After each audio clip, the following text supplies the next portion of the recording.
में 2 लाख रुपए केस लिखाने के लिए पुलिस ने मांगा, है ना। बाप ने बेटे को मार डाला, माँ ने बेटे को मार डाला। ऐसे जो सारे यहाँ हालात हो रहे हैं, तो जमात इस्लामी चाहती है कि अमन, है ना, अमन चाहती, पीस, और ये देश का डेवलपमेंट, विकास चाहती है, और चाहती है कि ये मरने के बाद भी, मृत्यु पश्चात जीवन में भी हम लोग शांति से ईश्वर का ये हासिल कर सके, मर्जी हासिल करके जन्नत में जा सके, स्वर्ग में जा सके। इसीलिए मुहिम निकाली है, ताकि भाई साहब समझे कि सारे इंसानों की जो भलाई किसमें है, जो ईश्वर ने, गुरु जी ने बताया कि ईश्वर ने ये दुनिया बनाई और सब दुनिया बनाई, एक माँ बाप से दुनिया बनाई, तो हम सब क्या है, हम आपस में भाई भाई। तो उस ईश्वर की मर्जी, अगर वो ईश्वर के भय से, वो इस भय से हम जिंदगी गुजारेंगे, तो इंसान सच्चाई पर चलेंगे। अगर उसको ये फिक्र रहेगी कि मुझे ईश्वर के पास जाने का है, उसका हिसाब देना है, मैं हर पल हर लम्हा जो भी कुछ काम कर रहा हूँ, जो कांड कर रहा हूँ, अच्छा कर रहा हूँ, बुरा कर रहा हूँ, तो मेरा राइट साइड में पुण्य लिखने वाला, लेफ्ट साइड में पाप लिखने वाला मौजूद है। और ये सारा हिसाब, देखो ईश्वर क्या कहता है कि हम तुम कुछ नहीं थे, तो हमने तुमको मिट्टी से बनाया है कि नहीं, फिर हम तुमको मार के भी इस मिट्टी में डालेंगे, है ना भाई। हिंदू मरता तो राख होके मिट्टी में जाता, मुसलमान मरता तो राख होके मिट्टी में जाता। और ईश्वर कहता है कि तुम कुछ भी कर लो, हर आदमी मौत की तरफ बढ़ रहा है, और धीरे धीरे उसको कहाँ आना है। ईश्वर कहता है कि तू कुछ भी कर ले, तुझे आना मेरी तरफ है, दूसरा कोई रास्ता नहीं है, तो कुछ भी कर गया, और फिर मैं तेरा पूरा जिंदगी भर का हिसाब यहाँ तेरा लूंगा। और ईश्वर ने उसके बदले में फिर स्वर्ग या नर्क रखा है। तो हमको कोशिश ये करना चाहिए कि जो ईश्वर ने, इस कुरान में ईश्वर कहता है कि ये हुदल्लिन नास है, जो कुरान दुनिया में आया सारे इंसानों के लिए मार्गदर्शक बना के आया, है ना। वो सिर्फ पूजा पाठ करने के लिए नहीं आया, वो मुसलमानों के लिए नहीं आया, वो हिंदू हो, सिख हो, ईसाई हो, सारी दुनिया के लिए आया, ताकि सारी दुनिया 1450 साल पहले प्रेषित मोहम्मद पे वो ईशवानी हुई।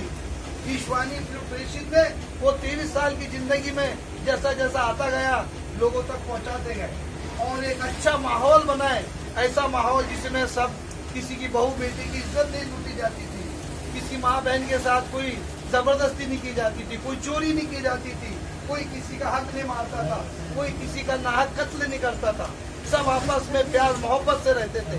आज हम देखते हैं कि माहौल कितना खराब है। अच्छा, विकास सिर्फ क्या अच्छे घर, अच्छे बिल्डिंग, अच्छे रास्ते बन जाने से विकास होता है क्या? अच्छी सड़कें बन जाने से विकास होता है? जिसके लिए विकास हो रहा है, मानव के लिए हो रहा है ना, तो मानव भी सुख शांति से होना चाहिए। वो नहीं, इधर रोड बन रहा है, इधर खुलेआम कत्ल हो रहा है, इज्जतें लूटी जा रही है, तो वो रोड और रास्ते और मानव, जब मानव ही नहीं जिंदा रहेगा, तो रोड और रास्ते और बिल्डिंगों का क्या फायदा, है ना। तो मानव सुखी होना चाहिए, मानव शांति से रहना चाहिए, उसके घर चोरी नहीं होना चाहिए, उसकी बहू बेटी शांति से और इज्जत के साथ और सुरक्षित रहना चाहिए। इसीलिए हम ये दावत लेके निकले कि भाई आप भी इस्लाम के बारे में पढ़ो, समझो, प्रेषित से जो मैसेज है, जो कुरान है, वो पढ़ो, समझो, और ये तरीका, वो तरीका अपनाओ जो ईश्वर ने बताया है, जो एक ईश्वर ने हमको बताया, जिसने निर्माण किया, उसी का कायदा इस दुनिया में चलेगा, ईश भय रहेगा, तो इंसान सब सक्सेस रहेंगे, सब सुखी रहेंगे। यही बात बताने के लिए हम आपके पास आए। आपको लगता है कि भाई ये लोग क्यों आ रहे हैं, ये तो ना कपड़े सिलाने आ रहे, ना कपड़े खरीदने आ रहे, ना चंदा लेने आ रहे, ना कुछ करने आ रहे। जैसे भाई ने बोला अभी पगार नहीं हुई, लोग देख के हमको डर जाते कि भाई पावती बराबर है, आजकल पावते फाड़ने वाले ज्यादा आते, लेकिन हम सोचते हैं कि ये एरिया में आपके साथ रहते हैं, रोजाना मुलाकात होती है, कल के दिन जब ईश्वर ये मृत्यु पश्चात जीवन में हमारा हिसाब लेगा, वो पूछेगा कि भाई तुम्हारे पास ये लोग आए थे कि नहीं।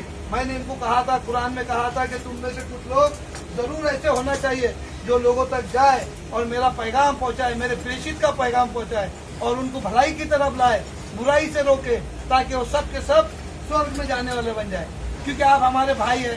अब ईश्वर ने जो दो चीजें रखी है, स्वर्ग और नर्क, उसका नर्क वाला हिस्सा इतना खतरनाक है, इतनी खोल खाई में भड़कती हुई आग जलाएगा, और ईश्वर उसमें मानव को खुद डाल देगा जलने के लिए। मानव बहुत कोशिश करेंगे कि वो आग में से मैं निकल जाऊं, बच जाऊं, लेकिन उसके फरिश्ते, उसके दूत वहां पर बराबर पहरा दे रहे होंगे, और वो किसी को बाहर निकलने नहीं देंगे, और कई हजारों साल हम वहाँ जलते रहेंगे। तो हम चाहते हैं कि आप जब हमारे भाई हैं, तो आप क्यों नर्क में जले, हम ये चाहते हैं कि आप भी स्वर्ग में जाए। जब मेरा भाई, आप मेरे जब भाई बन गए तो सच्ची के भाई है, ऐसा नहीं कि सिर्फ बोलने के लिए भाई है या स्टेज पे बोलने के लिए भाई है। यही फिक्र को लेकर हम आपके पास आए कि भाई आप भी स्वर्ग में जाने वाले बनिए। आप भी समझिए कि ईश्वर क्या कहता है, प्रेषित क्या कहता है, कुरान क्या कहता है, और उस हिसाब से जिंदगी गुजार के ये दुनिया को भी अच्छी बनाओ, इसको भी सुख शांति वाली बनाओ, और इसके बाद जब ईश्वर के पास जाए तो ईश्वर के पास भी हमको सक्सेस मिले, कामयाबी मिले। यही पैगाम हम आपके पास लेके आए। और ये 10 दिन में जमात इस्लामी पूरे महाराष्ट्र में सारे लोग, चाहे वो मजदूर हो, चाहे आमदार हो, क्या मिनिस्टर हो, क्या पुलिस वाला हो, सबके पास हम ये संदेश शांति का लेके जा रहे, उनको समझा रहे, ताकि आज जो देश में वातावरण बिगड़ गया है उसको सुधारने में भी मदद। बस यही बात हम तुम्हारे पास आए थे भाई। कोई टॉपिक है आपको